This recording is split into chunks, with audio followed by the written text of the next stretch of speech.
अस्सलाम वालेकुम। इमरान खान के पाकिस्तानियों, पाकिस्तान के पाकिस्तानियों, उम्मीद है आप सब ठीक ठाक होंगे, साथ खैरियत के होंगे, अपना और अपनों का बहुत ज्यादा ख्याल रख रहे होंगे। हमारे अपने कितने प्यारे होते हैं। हमारे अपने हमसे बिछड़ जाएं तो उसका कितना दुख होता है ना। अल्लाह जब हमारे किसी अपने को अपने पास बुला लेता है तो वो गम, वो तकलीफ हमें सारी जिंदगी याद रहती है। अब आप सोचें, फलस्तीन के उन मुसलमानों का क्या हाल हो रहा होगा जिनके सामने उनके छोटे छोटे बच्चों को मार दिया जाता है। उनकी डेड बॉडीज को माएं लेके अपने सीने से लगा के रो रही होती हैं। एक बड़ी सी कब्र के अंदर बहुत सारे लोगों को एक साथ दफना दिया जाता है। पूरी की पूरी नस्ल तबाह कर दी जाती है।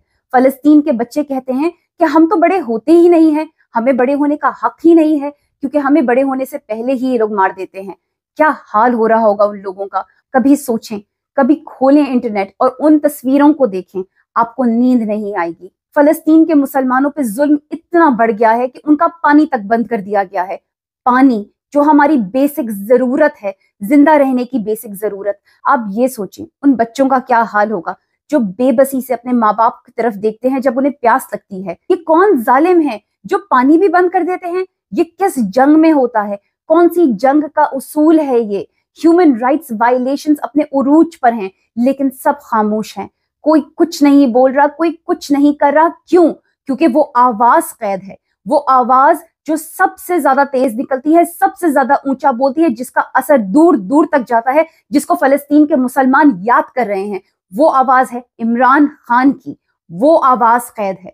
जब तक वो आवाज कैद रहेगी, फलस्तीन के मुसलमानों के लिए कम से कम पाकिस्तान से तो कोई नहीं बोलेगा, क्योंकि पाकिस्तान में एक भागे हुए चोर के आने की तैयारियां हो रही हैं, उसके आने की सेलिब्रेशंस हो रही हैं। पाकिस्तान को सजाया जा रहा है, पाकिस्तान में उसके पोस्टर्स लगवाए जा रहे हैं। अरे पोस्टर्स का तो ये हाल है कि पाकिस्तान का बच्चा बच्चा उनको फाड़ रहा है, उस पर कालक थोप रहा है, बल्कि जब हाथ नहीं पहुंच सकता तो गोबर के निशाने ले लेके मारे जा रहे हैं। लेकिन क्या इन लोगों को अपनी जिल्लत फील हो रही है? बिल्कुल भी नहीं, क्योंकि ये इज्जत और जिल्लत के मेयार से बहुत आगे निकल चुके हैं। इज्जतें तो इनकी कभी थी ही नहीं और बेइज्जती उन्हें फील होती नहीं। अरे भाई, जिसकी इज्जत ही नहीं होगी तो उसे बेइज्जती कैसे फील होगी? खान साहब एक अलग मर्दे मुजाहिद हैं। वो एक कमाल का इंसान है। वो कहता है कि कोई भी मेरा साथ छोड़ के चला जाए, मुझे कोई फर्क नहीं पड़ता। अल्लाह की जात तो है ना मेरे साथ, अल्लाह तो कभी मेरा साथ नहीं छोड़ेगा। जी हाँ खान साहब, यू आर एब्सोल्युटली राइट। अल्लाह कभी भी आपका साथ नहीं छोड़ेगा। और अल्लाह के साथ साथ हम जैसे कुछ लोग हैं जिनकी कोई हैसियत नहीं, कोई वैल्यू नहीं, हम भी आपका साथ कभी भी नहीं छोड़ेंगे। मैं मानती हूँ भाई, टॉर्चर अलग अलग लेवल का होता है, हर इंसान की अपनी अपनी कुव्वत बर्दाश्त होती है। लेकिन अगर हम इन लोगों को कंपेयर ना करें उन लोगों से जो बर्दाश्त कर रहे हैं, तो फिर ये तो हमारी बेवकूफी होगी ना। अगर हम उस्मान डार को, अगर हम फरूक हबीब को, फरूक हबीब को तो मैं इस लिस्ट में रखती ही नहीं, क्योंकि फरूक हबीब जो है वो एक गद्दार है। उस्मान डार बेशक वो टूट गए, सदाकत अब्बासी बेशक वो टूट गए, उनकी हालतों से लग रहा था कि वो खान के खिलाफ इस तरह की स्टेटमेंट नहीं देना चाहते। उनकी हालतों से लग रहा था कि वो बहुत ज्यादा टॉर्चर के अंदर ये स्टेटमेंट दे रहे हैं, लेकिन फिर भी वो टूटे तो सही, चाहे कोई भी मजबूरी रही हो। मैं उनके साथ सिंपैथाइज जरूर करती हूँ, लेकिन हाँ, फरूक हबीब के साथ मेरी कोई सिंपैथी नहीं है। अल्फाज का चुनाव बड़ा इंपॉर्टेंट होता है। उनके अल्फाज निहायत सख्त थे। वो चाहते तो 4 डंडे 4 छितर और खा लेते ना, वो 4 छितर और खा लेते और कहते कि जो मेरी स्टेटमेंट तुम लोगों ने लिख के दी है ना, मैंने ये नहीं पढ़नी है भाई, मैं नहीं पढ़ूंगा, मैं खान साहब के खिलाफ इतने सख्त लफ्ज नहीं बोलूंगा, तुम लोग इसको मॉडिफाई करके दो, इसमें से चेंजेस करके दो, तो फिर मैं बोल दूंगा। जैसे सदाकत अब्बासी ने बोला, जैसे उस्मान डार ने बोला, उन्होंने इस तरह के वर्ड्स यूज नहीं किए ना जैसे फरूक हबीब ने यूज किए। मुझे उनके लफ्जों के ऊपर एतराज था। उसके बाद शहबाज गिल साहब का व्लॉग आया जिसमें उन्होंने तिया पाचा करके रख दिया कि फरूक हबीब जो थे वो अपने पर्सनल ग्रजेस निकाल रहे थे। अगर हम इनका मुकाबला ना करें उन लोगों से, जैसे कि अम्मार के वालिद इबाद हैं जिन्होंने अपने बेटे तक की कुर्बानी दे दी, सनम जावेद से इनका ना करें कंपैरिजन, हम यास्मीन राशिद से इनका कंपैरिजन ना करें, तो फिर बेवकूफी हमारी है, क्योंकि वो हैं जो असली में बहादुर हैं। क्या उन पे टॉर्चर नहीं हो रहा? क्या उन पे किसी किस्म का प्रेशर नहीं है? लेकिन वो फिर भी खान के साथ डटे हुए हैं, वो फिर भी खान के साथ खड़े हुए हैं। कल को वो आ जाएं, अपना स्टेटमेंट दे दें, उस्मान डार जैसा दे दें, सदाकत अब्बासी जैसा दे दें, मैं उन्हें ब्लेम नहीं करूंगी। लेकिन जो फरूक हबीब ने किया वो गलत है, और गलत को गलत आपको बोलना चाहिए, आपको कहना चाहिए कि तुम गद्दार हो।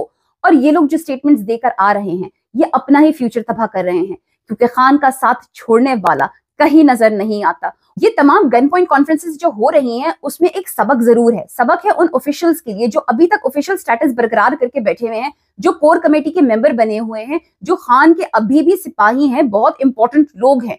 आप लोगों को इन चीजों से सीखना चाहिए, अभी भी मौका है। आप खान का साथ छोड़ना चाहते हैं, तहरीक इंसाफ छोड़ना चाहते हैं, बाय ऑल मीन्स आप लोग छोड़ दीजिए। हम बैंड बाजी के साथ आपको रुखसत करेंगे, हमें आपसे कोई शिकायत, कोई एतराज नहीं होगा। ये फैसले की घड़ी है ना। कल को अगर आप पकड़े गए तो ये मत कहिएगा कि हम पे टॉर्चर हुआ, हम पे प्रेशर पड़ा और फिर हमें खान का साथ छोड़ना पड़ा। क्योंकि अगर आप खान के साथ हैं तो आपको पता है कि कल को आप पकड़े गए तो आपके साथ यही होना है, शायद इससे बदतर हो आपके साथ। तो इस जंग में आप सोच समझ के हिस्सा लें। इस जंग में आपको न सिर्फ अपनी जान की बाजी लगानी है बल्कि अपने तमाम खानदान वालों की जान की बाजी भी लगानी है। क्या आप इस जंग के लिए तैयार हैं? अब तो आपके सामने एग्जाम्पल्स भी मौजूद है। अब ये सिर्फ बातें नहीं रही बल्कि प्रैक्टिकली करके दिखाया जा रहा है कि क्या होता है। बहुत से लोग टॉर्चर बर्दाश्त नहीं कर पाते, बहुत से लोग इस तरह की अजियत बर्दाश्त नहीं कर पाते। आप एनालाइज करें कि आप किन लोगों में से हैं।